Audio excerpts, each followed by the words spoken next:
কেমন হবে যদি আপনি আপনার লাইফ পার্টনারের সাথে খুব রোমান্টিক একটা ট্রিপে যান আর সেখানে গিয়ে জানতে পারেন আপনার ভালোবাসার মানুষটি আসলে আপনাকে খুন করার প্ল্যান করে এসেছে, আর ঠিক একই সময়ে আপনিও তাকে মারার জন্য পকেটে বিষ আর ব্যাগে ছুরি নিয়ে ঘুরছেন। হ্যাঁ বন্ধুরা, আজ আমরা কথা বলতে যাচ্ছি 2026 সালের অন্যতম সেরা ডার্ক কমেডি অ্যাকশন থ্রিলার মুভিকে নিয়ে, যেখানে একটা সাইকো স্বামী আর একটা ডেডলি স্ত্রী একে অপরকে মারার জন্য একটা নির্জন কেবিনে যায়, কিন্তু সেখানে তাদের জন্য অপেক্ষা করেছিল এমন এক সারপ্রাইজ যা তাদের পুরো প্ল্যান উল্টে দেয়। মুভিটিতে কয়েক মিনিট পর পর রয়েছে চরম লেভেলের টুইস্ট, তাই একদম শেষ পর্যন্ত আমাদের সাথে থাকুন। গল্পের শুরুতেই আমরা দেখতে পাই ড্যান এবং লিসাকে। ড্যান পেশায় একজন ফ্লপ মুভি ডিরেক্টর যার কেরিয়ার প্রায় শেষ, আর লিসা একজন সোপ অপেরা অভিনেত্রী যে ড্যানের ওপর চরম বিরক্ত। তাদের বিয়ের কয়েক বছর হয়ে গেছে কিন্তু তাদের ভালোবাসার ভরটুকু অবশিষ্ট নেই।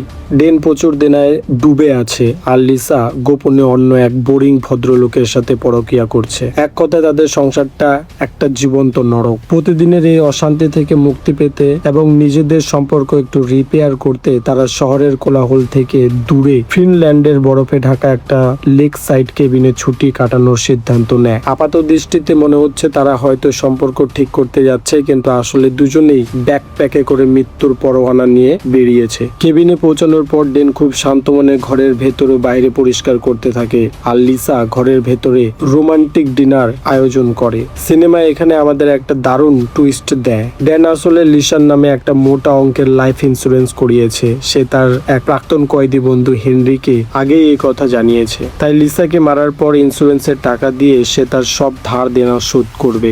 ডেন বোকা হলেও লিসা কিন্তু মোটেও বোকা নয়। লিসা অলরেডি ডেনের এই প্ল্যান টের পেয়ে গেছে। শুধু তাই নয়, লিসা নিজেও ডেনকে একটা ফেক হান্টিং অ্যাক্সিডেন্টে মারার জন্য রাইফেল রেডি করে রেখেছে। ডিনারের টেবিলে বসে তারা যখন একে অপরকে নকল হাসি দিচ্ছে, ব্যাকগ্রাউন্ডে তখন একটা সাইকোলজিক্যাল কোল্ড ওয়ার চলছে। রাতে খাবার শেষ হতেই শুরু হয় আসল খেলা। ডেন যখন লিসাকে বেহুশ করতে যায়, লিসা তখন পেছন থেকে ডেনকে শক দেয়। এরপর থেকে এই সাইকো দম্পতিদের মধ্যে শুরু হয় এক মারাত্মক ঘরোয়া যুদ্ধ।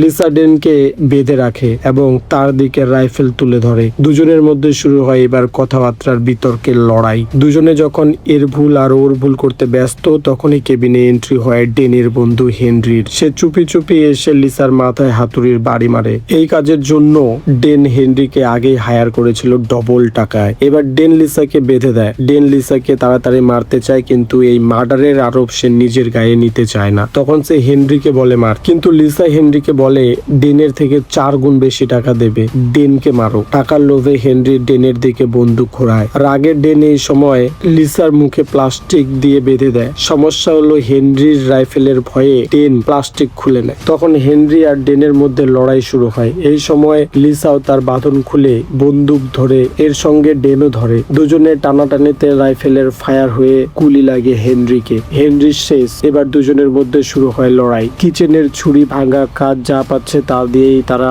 একে অপরকে কুচি করে কাটার চেষ্টা করছে। আবার যখন তারা বন্দুক নিয়ে কাড়াকাড়ি করছে, তখন আবার ফায়ার হয়ে যায় উপরে। ঠিক তখনই মুভিতে এন্ট্রি নেয় একদল আসল ভিলেন, পিট, পট এবং অ্যালেগ্রা। গল্পের ফ্ল্যাশব্যাকে 3 দিন আগে এরা তিনজনই আসলে স্থানীয় জেল থেকে পালানো অত্যন্ত বিপজ্জনক আসামি। পুলিশ থেকে বাঁচতে তারা আশ্রয় নেওয়ার জন্য ঠিক এই নির্জন কেবিনটাকে বেছে নেয়। ডেন আর লিসা যখন এই কেবিনে আসে, তারা তখন ঘরের ছাদের এক কোনায় তিনজনই খাবার নিয়ে লুকায় আর দেখে স্বামী স্ত্রীর একে অপরকে জবাই করার লড়াই। আসামিরা পর্যন্ত এদের কাণ্ড দেখে কনফিউজ হয়ে যায়। যাই হোক, আসামিরা এসে ডেন আর লিসাকে বন্দি করে ফেলে। তারা ডেনের কাছে থাকা টাকা ও গাড়ির চাবি দাবি করে। যে দম্পতি একটু আগেও একে অপরকে রক্তে তৃষ্ণার্ত ছিল, তারা এখন নিজেদের জীবন বাঁচাতে এক ফ্রেমে বন্দি। এখানে একটা মজার সাইকোলজিক্যাল দেখা যায়। লিসা যখন দেখে বাইরের লোক তার স্বামীকে মারছে, তখন তার ভেতরের আত্মা জেগে ওঠে। সে মনে মনে ভাবে, আমার স্বামীকে মারলে আমি মারবো,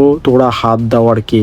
এবার শুরু হয় মুভির আসল ক্লাইম্যাক্স এবং রক্তারক্তির মহোৎসব। ডেন এবং লিসা বুঝতে পারে বেঁচে থাকতে হলে তাদের পুরনো শত্রুতা ভুলে এই 3 খুনির বিরুদ্ধে এক হয়ে লড়তে হবে। ডেন বুদ্ধি করে বাথরুমে যায়। পট যখন লিসাকে ছুতে যাবে, ডেন তখন এসে হাজির, সঙ্গে জুতো খুলে মোজার অস্ত্র। এক আঘাতে পট অজ্ঞান।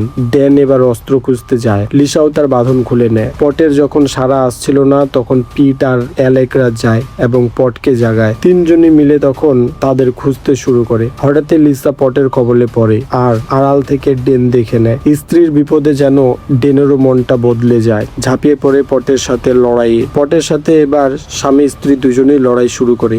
দেখতে দেখতে পুরো কেবিনটা কসাইখানায় পরিণত হয়। পটকে তারা মেরে ফেলে। তখন ঘরে আসে পিট ও অ্যালেগ্রা। তারা প্রতিশোধের আগুনে খুঁজতে থাকে ডেন ও লিসাকে। রক্তের লুকোচুরি খেলায় রাত থেকে সকাল হয়ে যায়। এবার লড়াই ঘরের ভেতর থেকে বাইরে। পিট যখন ডেনকে মারছিল, লিসা পেছন থেকে এসে মারে লোহার আঘাত। একটু পরে আবার চাকু নিয়ে আসে পট। সে লিসাকে ধরে। এরই মধ্যে আরো একটা সারপ্রাইজ আসে। ডেনের বৃদ্ধ বাবা যে কিনা একটা নার্সিং হোমে থাকতো, সে সেখান থেকে একটা গাড়ি চুরি করে সোজা এই কেবিনে এসে হাজির হয়। আসলে ডেন তার বাবাকে এই কেবিনের কথা আগেই ফোন করে জানিয়েছিল। এই বুড়ো দাদু এসে যেভাবে লাশ ভিলেনকে গাড়ির নিচে পিষে দেয় তা থিয়েটারে দর্শকদের তালিকা কুড়াতেও বাধ্য করেছে। কিন্তু অ্যালেগ্রা ছুরির আঘাতে আর পিটের আঘাতে ডেনের বাবা প্রাণ হারায়। ডেন আর লিসা গাড়ি নিয়ে পালানোর সময়ও তাদের গাড়ি গাছের সাথে ধাক্কা লাগে। এরপর ডেন লিসাকে সেই ডেনের বোটের কাছে যাইতে বলে আর সে অ্যালেগ্রার কাছে যায় বদলা নিতে।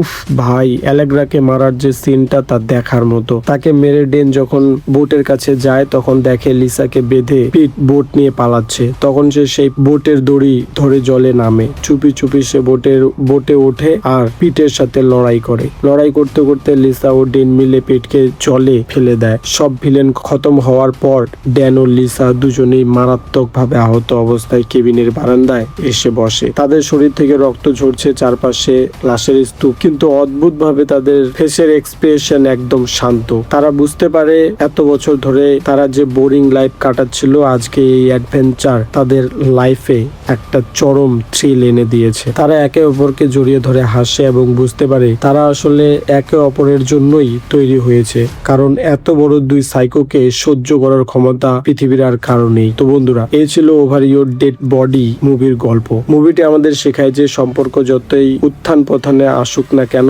কখনো নিজের পার্টনারকে খুন করার প্ল্যান করবেন না, কারণ তার চেয়েও বড় বিপদ আপনার জন্য অপেক্ষা করতে পারে। তাই ভিডিওটি ভালো লাগলে চ্যানেলটিকে সাবস্ক্রাইব করে পাশে থাকবেন। দেখা হচ্ছে পরের ভিডিওতে। ততক্ষণে ভালো থাকবেন সবাই। ধন্যবাদ।